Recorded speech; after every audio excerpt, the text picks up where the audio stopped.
Price the lord. September 15వ తేదీ 2024. ఈరోజు దేవుని వాక్యం.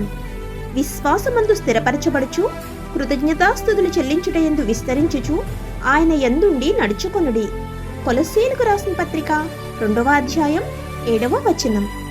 ప్రియమైన సహోదరి సహోదరులారా, రక్షణ కొరకు క్రీస్తును విశ్వసించిన మనం ఆత్మతోనూ సత్యముతోనూ నడుచుకోవాలి.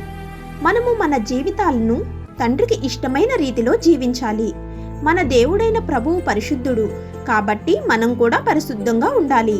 మనము కృపలో మరియు మన ప్రభువును రక్షకుడు అయిన యేసుక్రీస్తు యొక్క జ్ఞానంలో ఎదగాలి. మనం ఆయనలో మరియు ఆయన మనలో నిలిచి ఉండాలి. మన హృదయాలలో దేవుని సత్యవాక్యాన్ని స్థాపించి మన హృదయాలలో కృతజ్ఞతాపూర్వకంగా మన రక్షకుడైన యేసుక్రీస్తునందు విశ్వాసముంచి దేవుని పరిశుద్ధాత్మకు లోబడి మన జీవితాలు జీవించేలా మనం దాన్ని సత్యంగా పరిగణించాలి. ఆమేన్. God bless you.